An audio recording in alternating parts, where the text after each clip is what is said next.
پھر ایک آدمی آیا کہ حضرت بہت قرضہ چڑھ گیا، دعا کریں کہ کوئی اسباب بن جائیں رزق کے، مال کے، تاکہ قرضہ اتر جائے۔ فرمایا استغفار پڑھو۔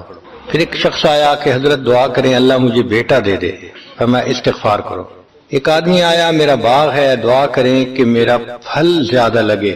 فرمایا استغفار کرو۔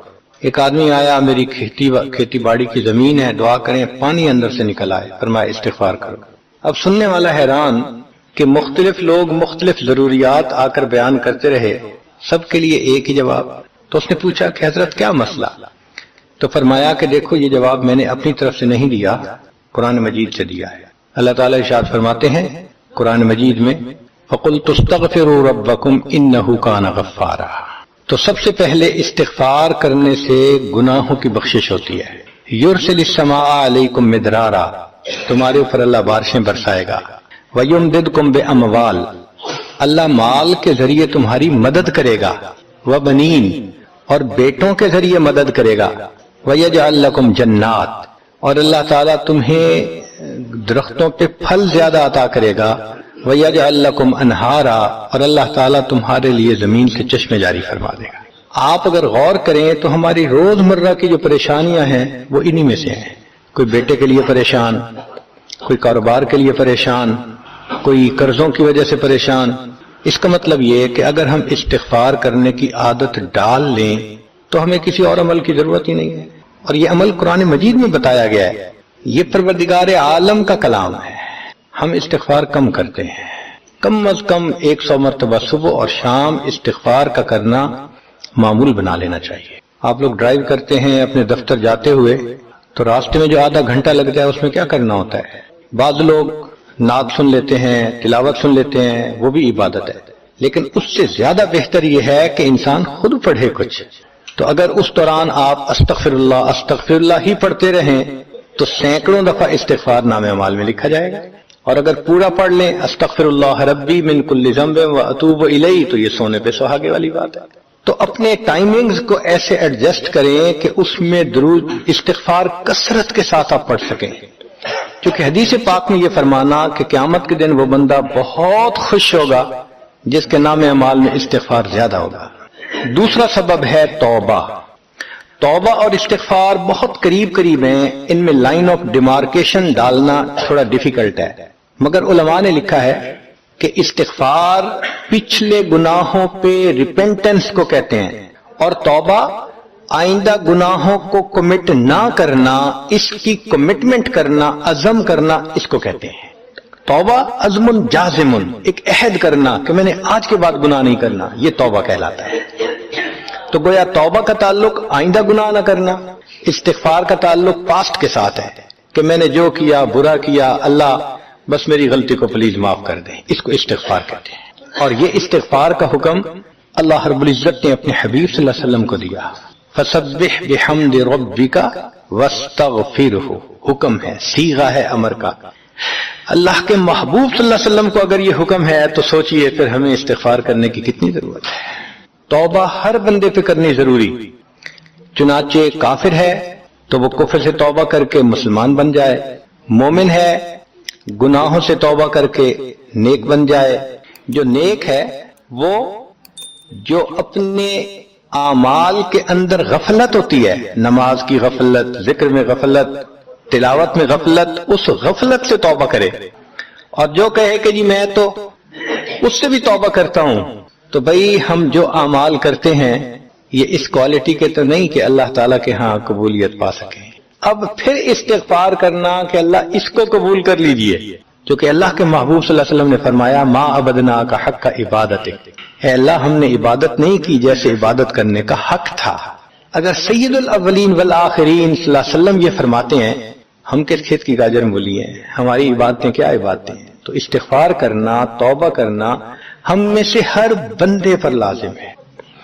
تیسری چیز جس سے کہ گناہ معاف ہوتے ہیں، الحسنات الماحیہ، نیکیاں۔ جو انسان نیک اعمال کرتا ہے تو گناہ دھل جاتے ہیں۔ نیک اعمال کی مثال صابن کی ہے، گناہوں کی مثال میل کی سی ہے۔ صابن جتنا زیادہ لگتا ہے اتنا میل دھل جاتی ہے۔ ان الحسنات یذہبن السیئات، یہاں شیطان دھوکہ دیتا ہے۔ مثلا اگر کوئی بچہ تعلیم پا رہا ہے